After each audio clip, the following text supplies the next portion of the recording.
谢谢。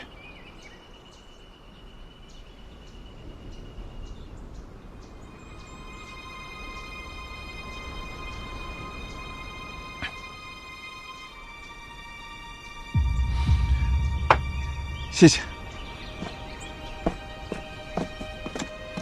哎，大老远跑过来就喝杯茶是吧？什么情况？赶紧说，别卖关子了。咱们还是先去西隐寺吧。也许太阳出来的时候，所有的一切就会真相大白。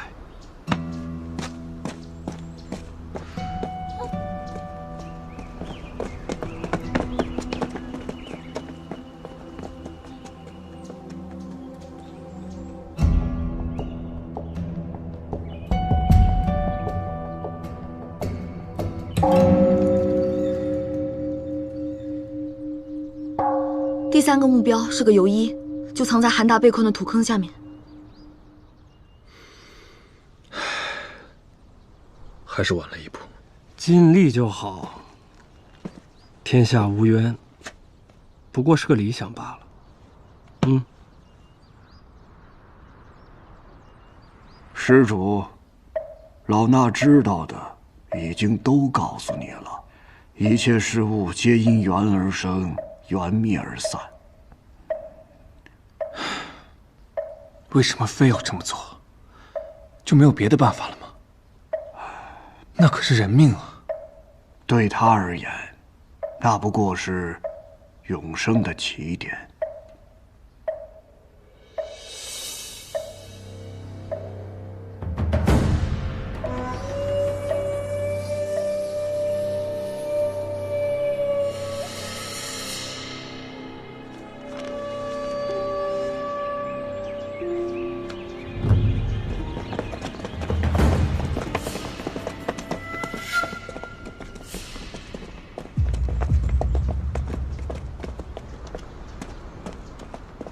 哎呦，姐姐，别怕，来坐。诸位，是时候该揪出凶手了。Mr. 钱，凶手到底是谁啊？在指认凶手之前，我想先向大家介绍一下这3位被害人的情况。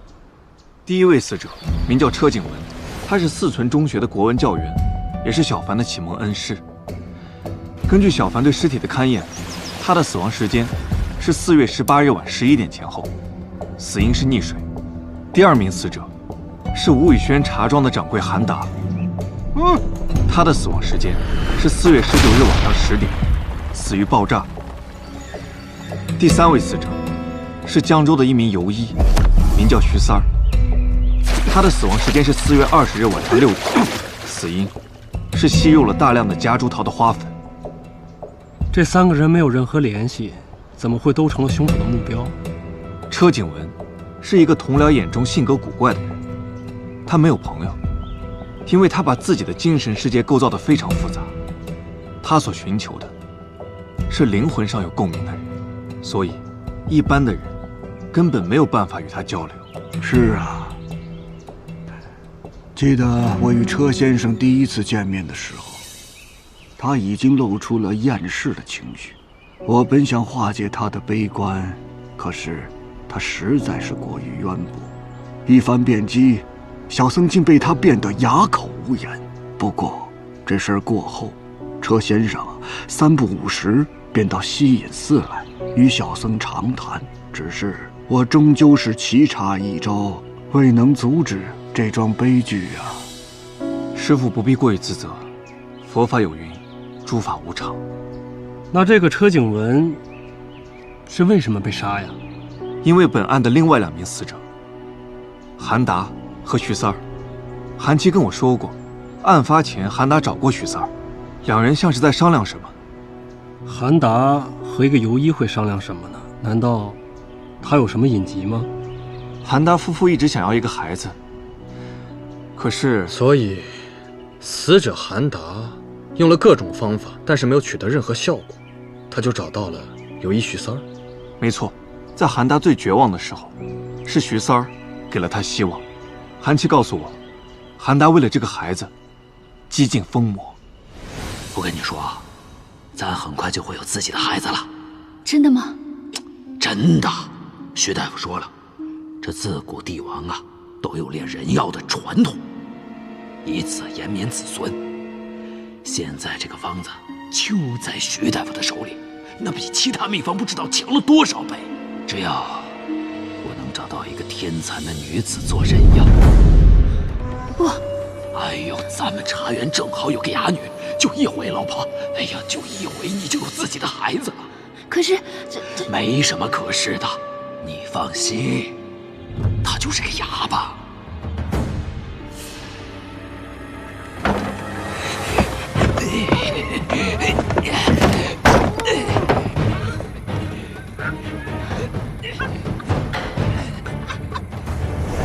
真是混蛋！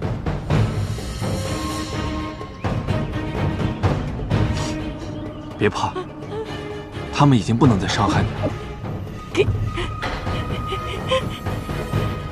这么看来，凶手是为了给哑女复仇才杀的人。可是，景文和这件事儿又有什么关系啊？凶手杀死他，是因为如果他不死，后面的计划就没法进行。后面的计划，对，杀人只是凶手所有计划里面的第一步，杀人不是他的最终目的，这只是个起点。也可以这么理解。霍先生，您是江城最有名的侦探小说家，您的小说家喻户晓，凶手才会造访催命灯笼里湖底沉尸的片段，将车景文溺杀于渊湖。凶手在杀韩达和徐三之前，分别准备了杀人预告。可事实上是，他根本没打算让徐三和韩达活着。之所以这么做，是为了引导我们查清真相，最大程度的揭露徐三和韩达的恶行。而计划的开端，都是围绕着霍先生展开的。我？对，凶手不仅对你的小说如数家珍，还对你的性格了如指掌。可是他，我是说凶手，他的动机又是什么呀？因为你的读者。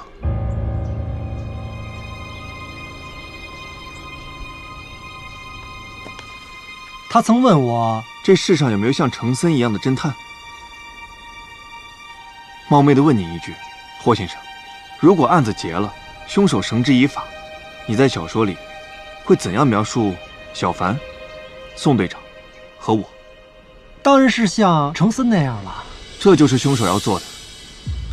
这也是为什么凶手会在徐三身上留下谜底不在任何一本小说里的字条，因为他知道哑女是你的忠实读者，他也知道哑女渴望在这世上有一个像程森一样的侦探站出来，替他主持公道，遮风挡雨。于是，当小说变成了现实，他也为了哑女选择了一条活下去的路。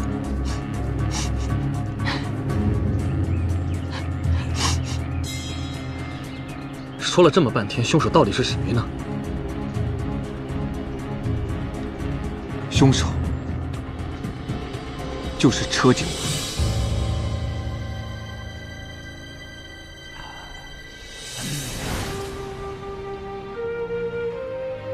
小僧还是不能苟同先生的看法。世人修佛、拜佛，为的是解脱，以至彼岸，而非现实意义上的人和世界不值得留恋。世人修佛拜佛，真的是为了解脱吗？这无非是仪式化的崇拜，还有一厢情愿的消灾祈福罢了。大师，您在这寺内每天看着那么多所谓的善男信女，应该不会感到陌生吧？先生太尖锐了。世人总是要先听到风声，才能体察到树声，而最后才能感知到心声。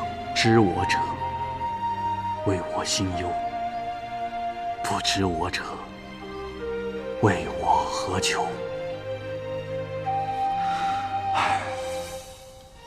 看来，就算在殿上成百上千日，小僧依然留不住先生。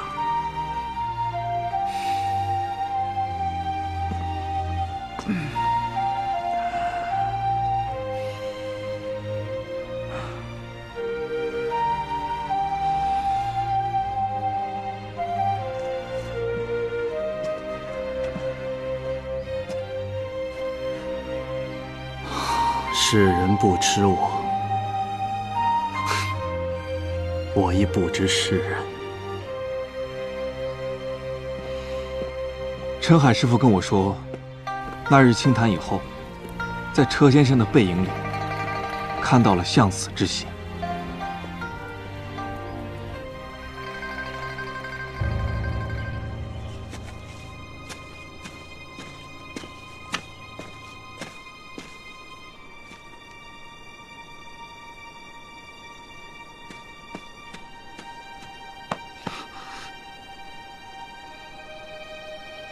但是哑女的意外出现，却将他从死神身边拯救了回来。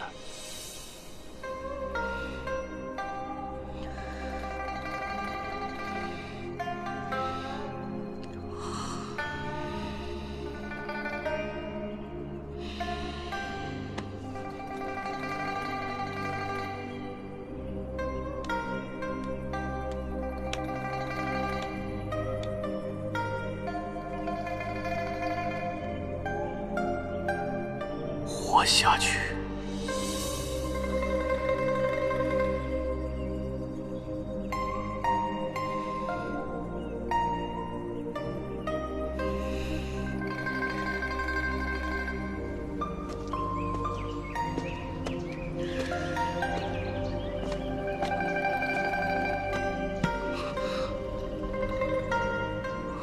谢谢。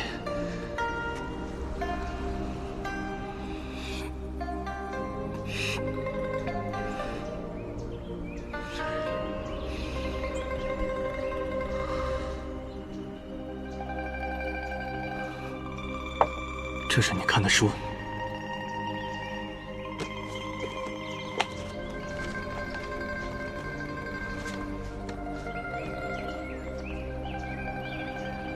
你喜欢程森？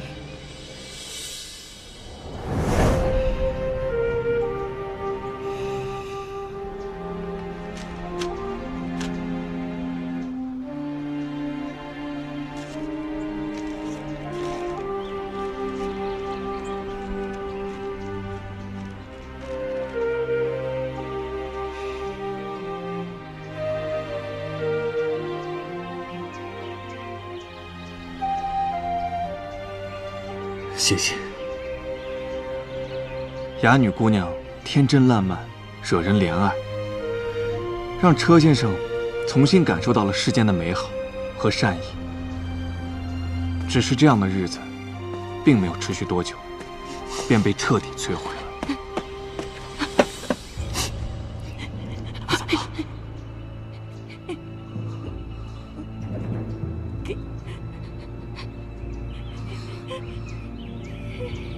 像车先生这种性情的人，一旦心生执念，很难轻易动摇。于是，他开始了他的行动。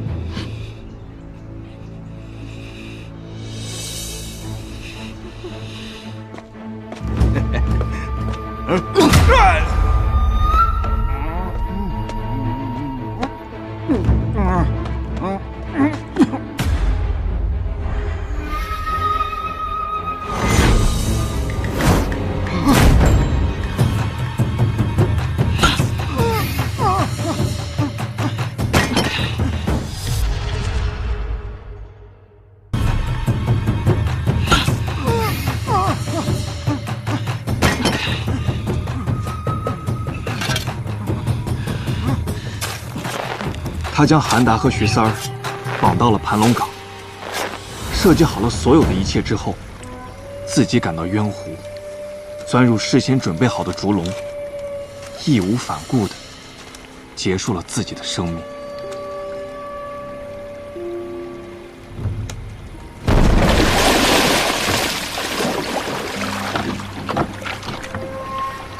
车先生也就成了哑女心目中那个英雄。景文杀死自己，用性命做筹码，就是为了替这位哑女姑娘寻找希望。车先生此举犹如佛祖割肉喂鹰，善哉，善哉。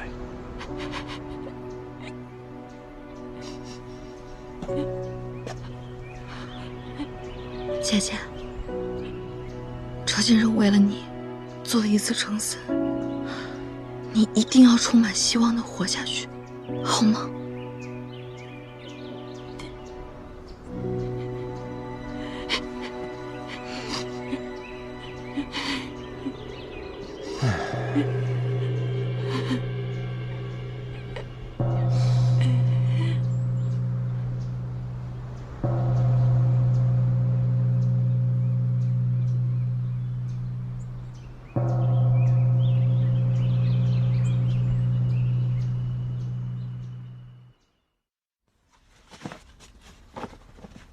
怎么样，可以吗？再往右边一点吧。这样呢？可以了。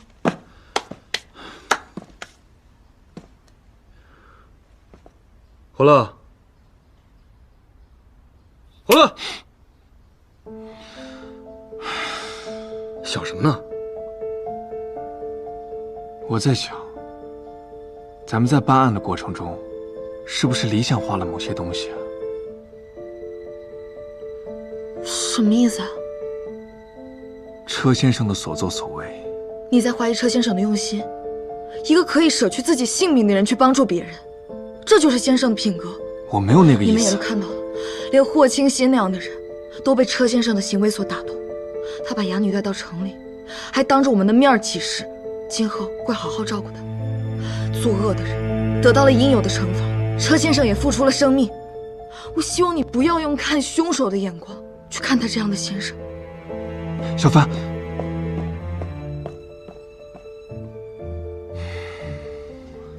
你是觉得还有什么疑点？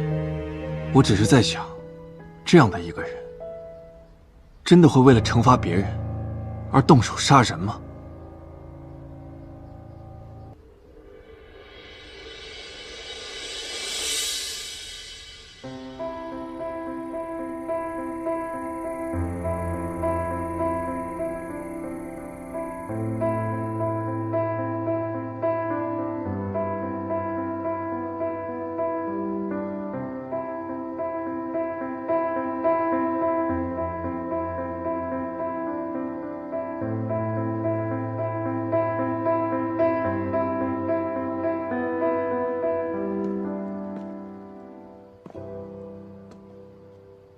这钢琴弹得有点压抑，案子破了，不应该开心吗？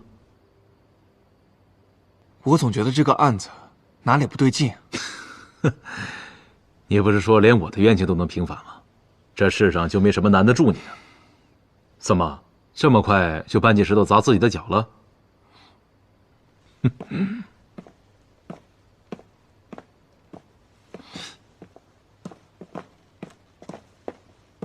爸，我想知道那天在茶馆，车景文到底还跟您说了些什么。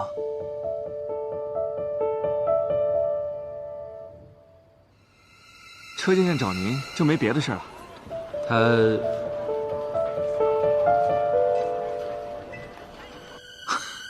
你这小子，哎呀，真的是什么都瞒不住你啊。那天呢，他确实问了我一个问题。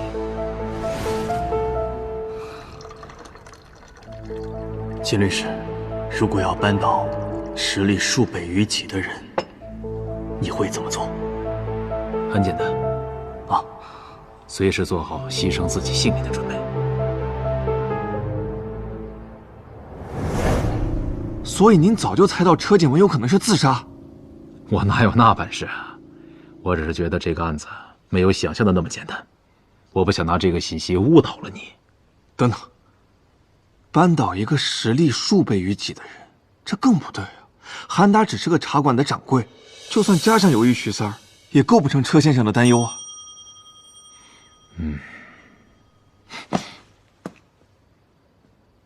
谢谢您的坦诚相告。我还是那句话，您的冤屈我都能平反，这世上没有什么案子能难倒我。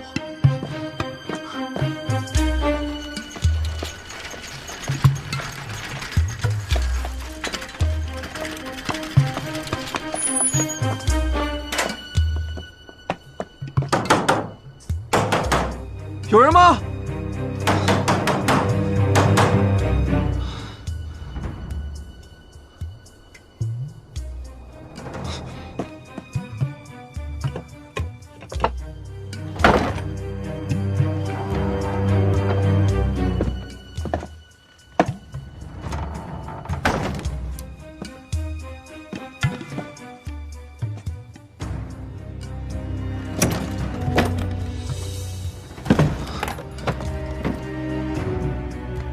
没有任何女性生活过的痕迹。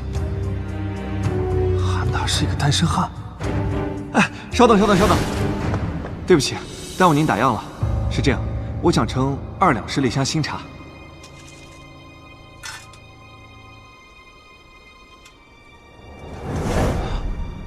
错了，全都错了。也许从一开始，我就误入了歧途。放心吧，红玉，这比你在幻音楼当歌女挣的只多不少。跟谁都不要再提此事，毕竟主意是你出的。去一个谁都不认识你的地方，找个好心人过日子吧。今晚我就会离开江州。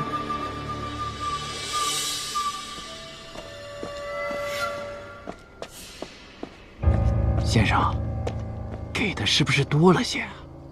有些钱，有命拿，也得有命花才是啊。明白了，老海，记住了，处理得干净些。先生，请放心。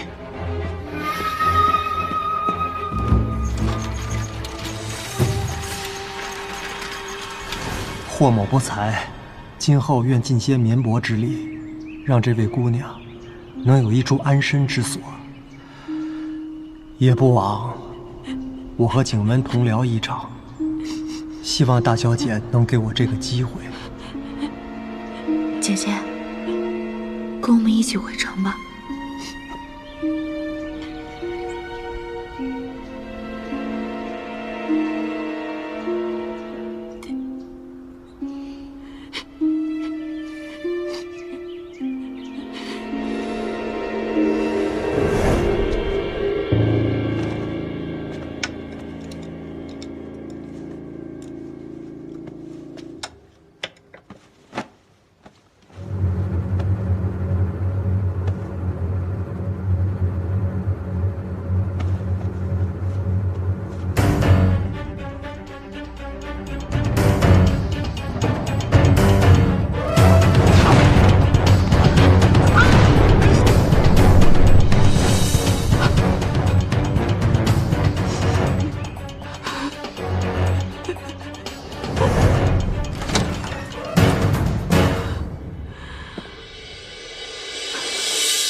我说怎么找不着了，原来在你这儿。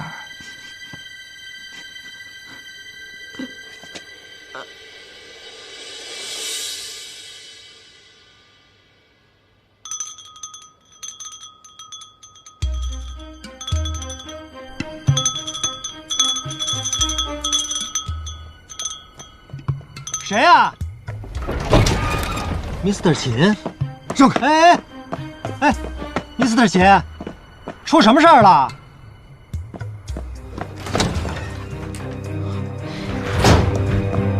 哎，Mr. 秦，你这是干什么呢？啊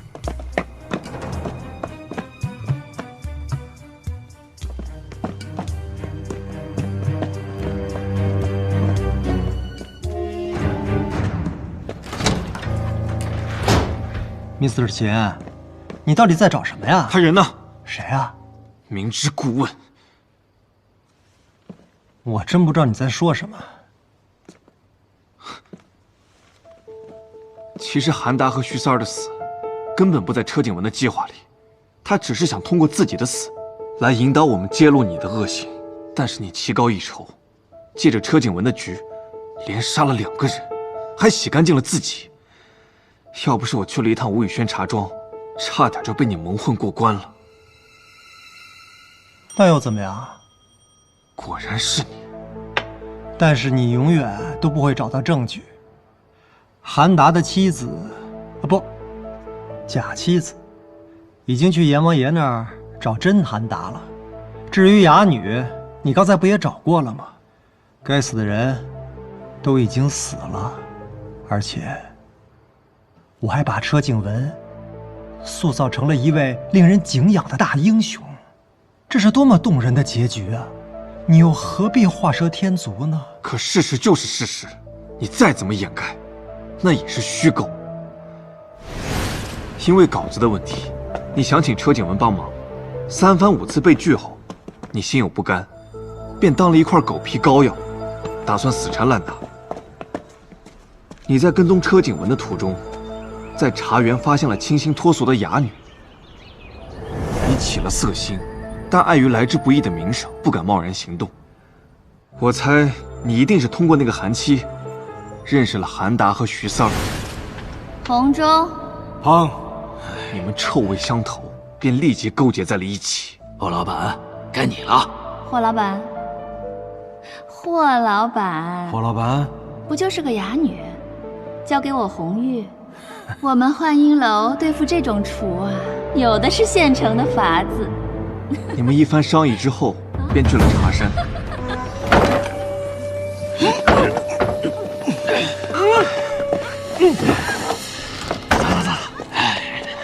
就这样，你玷污了哑女的清白，还毁了车景文最后的希望。不愧是秦探长啊，这是讲了一个精彩的故事，以后你可以跟着我一块儿写小说了。我想，车景文一定来找过你们，否则，他怎么会绝望到用死来揭露你的罪行？景文呐，他就是太理想化了。不过，我可没有对他怎么样啊，相反，我还好心给他提供了建议。景文，你是怎么知道这件事儿的？哑女告诉你的？不，他不知道，是我亲眼看见你从茶园离开。没关系，不重要。喝多了，都过去了。景文啊，今天跟你说几句掏心窝子的话。你啊，不要总是这么清高。你看看你自己，20年了，还是个普通教员。今天你走出去随便告，没有证据谁会相信你啊？蜉蝣撼不动大树的。我呢，还是很欣赏你的才华的。你给我出的那些主意，我都很喜欢嘛。可以说，没有你，也不会成就大作家霍清新。这样，今后你还来帮我，有钱大家一起赚。哟，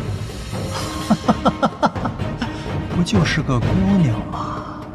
哥哥带你去幻音楼，随便挑。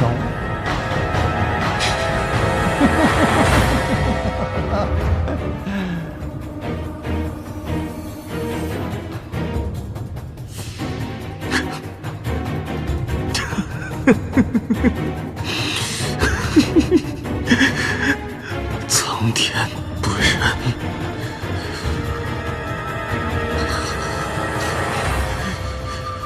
苍天不仁，苍天不仁，苍天不仁。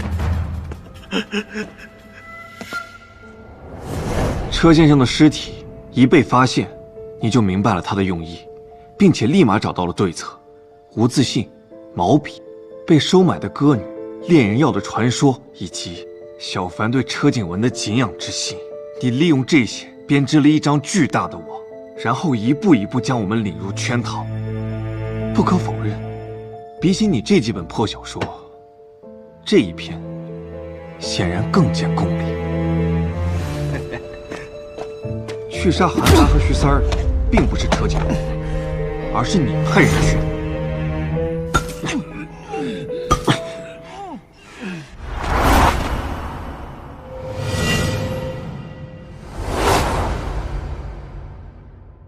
景文虽然有文采，但永远不会成为一位出色的小说家。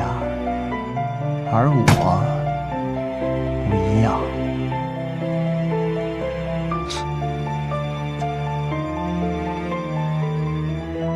其实，你一直都很妒忌车景文，对吧？你妒忌他对你所看重的名声毫不在意，你想跟他成为朋友，但发现你于他而言跟别人没什么两样。身为同僚，我想，在四存中学做教员的时候，喜欢他的同学比你多得多吧。所以在你的潜意识里，玷污哑女只不过是对车景文的报复，而你把他塑造成大英雄，是你内心的真实映照。因为相较于他那高尚的人格，你那卑劣的灵魂比这低质的咖啡还要酸臭难闻。Mr. 钱，就算你知道事情的真相，又能怎样啊？只要你没有足够的证据，依然拿我没有办法。我还要继续做我的小说家，而且我已经决定以这个案件为蓝本，再写一部小说，然后大赚一笔。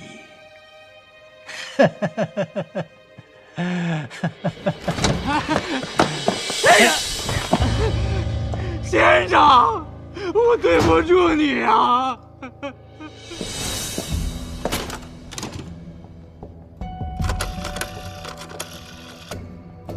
喂，毛帅，让宋队长接电话。你竟然想杀我灭口！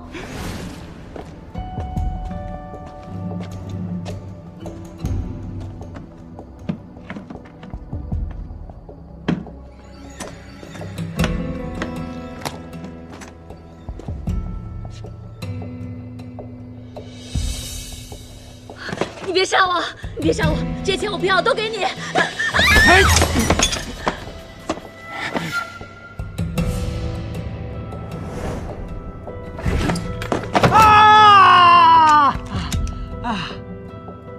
别开枪！哑女在哪儿？说！宋队长，我是江州名流，你不敢对我开枪。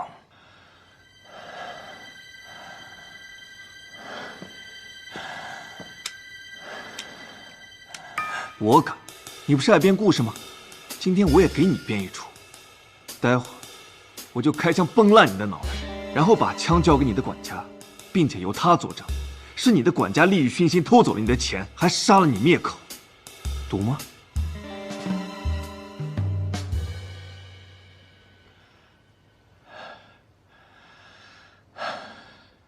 别开枪！我说。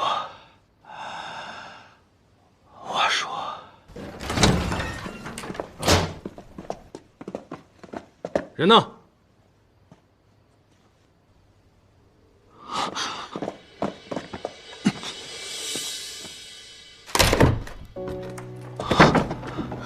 姐姐，姐姐，姐姐，醒醒！姐姐，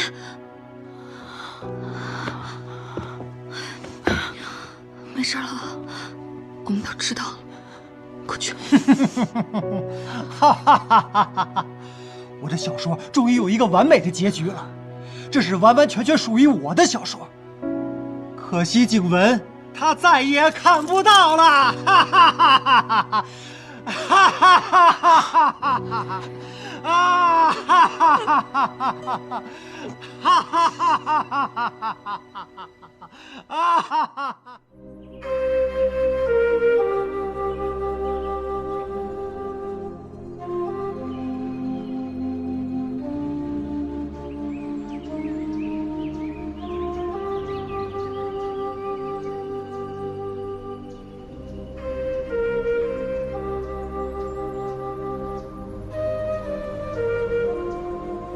你问过他了吗？他要留下来，留下来陪着车先生。100本小说，就有100种结局。如果换成是你，你会怎么写？我一个字都不会写，没有开端，就永远不会有结局。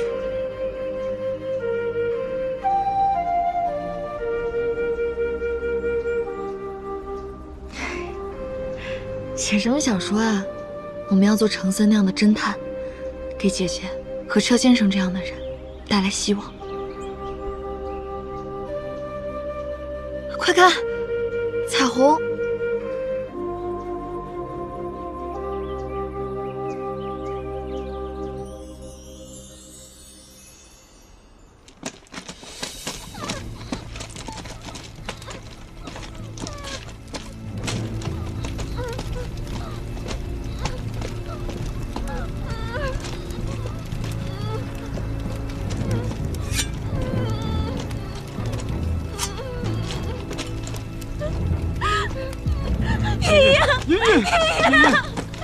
站住！你们要是再敢往前一步，我就打爆他脑袋！别伤害爷爷！你们要什么？要什么？赎金拿来了吗？拿来了，拿来了。这好像不止500块大洋吧？只要你们放了我女儿，要多少都可以。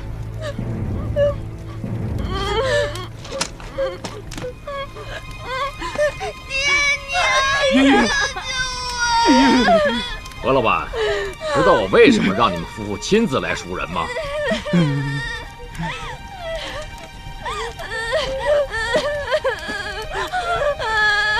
茵茵是吧？现在我要你做个选择，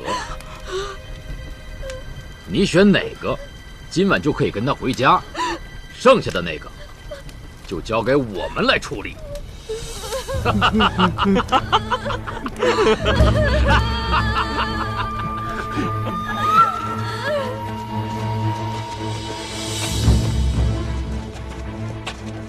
各位好汉，我跟你们冤无冤，尽无仇。无冤无仇，就当我喜欢看这出戏，行吧？老二，茵茵，你是选你爹啊，还是选你娘啊？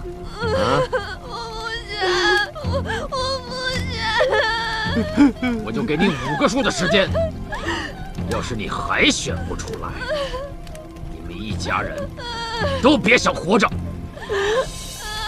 爷爷5、爷爷，选你娘。不选你爹。3、爷爷，选你娘。2。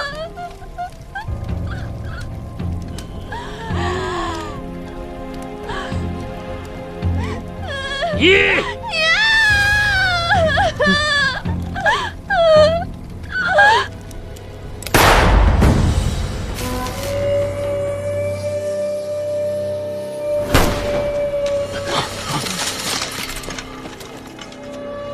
什么声音？好像是枪声。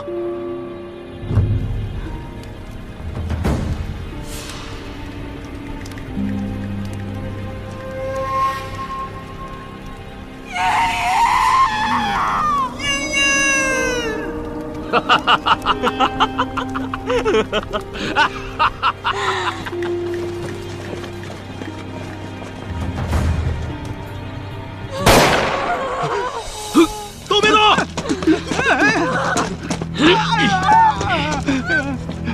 西边开枪，那边人听着，把武器放下，缴枪不杀。有警察怎么办？又不是第一回，你怕什么？是。对面警察听着，不想死就给老子滚蛋！开枪啊！打死这几个畜生！闭嘴！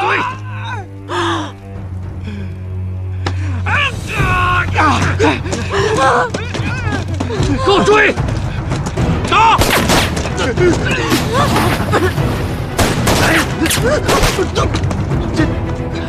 老三！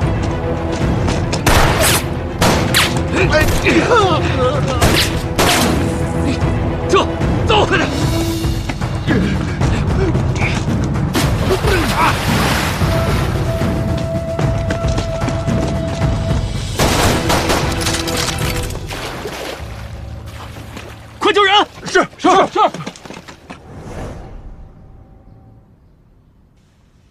当年的江州匪患严重，尤其是盘踞在钱江里的水匪，无恶不作。为此，警察厅专门成立了一个巡逻队，任命我为队长。那晚我与53兄弟相遇，实属巧合。不过日后我能坐上警察厅长的位置，却与这次巧合不无关系。是因为您救了何令瑜夫妇吧？雷司令当年起事，何令瑜对雷家军资助颇多，江州易主。何老板向雷司令举荐了我，当上厅长以后，我也曾派人去追查这3兄弟的去向，却毫无消息。没想到时隔多年，他们居然又出现了。厅长，他们这次绑的是谁？何令瑜夫妇的另一个女儿，名叫念念，不过才6岁。7年前，他们3兄弟杀了姐姐，7年后又绑架了妹妹。徐厅长，你确定他们这几年没有其他的作案记录吗？江州肯定没有，临近的几个州县我也都查过了，没有相似的案件。不过7年前，这3兄弟在杀害殷殷前，还干过2票。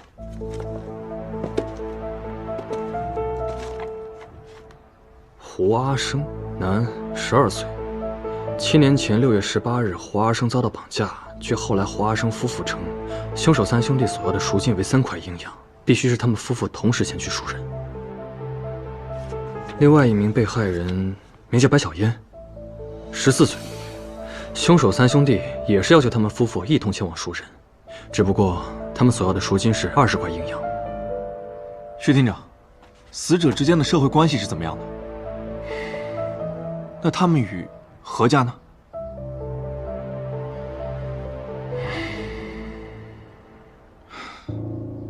？3名死者，有男有女，居住地不同，阶层各异，背景也没有任何融合。难道凶手真的是随机作案？你的疑惑也是我这么多年的疑惑。对了，今天一早，雷司令给我打了一个电话。喂，徐文，司令，你这个警察厅长怎么当的？现场罪犯抓不到，还让这帮人把老何的2女儿也给绑了。这群龟孙子怎么就克老何一个人成啊？下次我也凭地下发生这样的事情，让我以后如何去面对老何？我告诉你们，要尽快把人给抓到，把孩子给我找回来，听到了没有？何令瑜夫妇一直没从失去殷殷的悲痛中走出，念念却又被绑架了。这件事情把他们夫妇击垮了。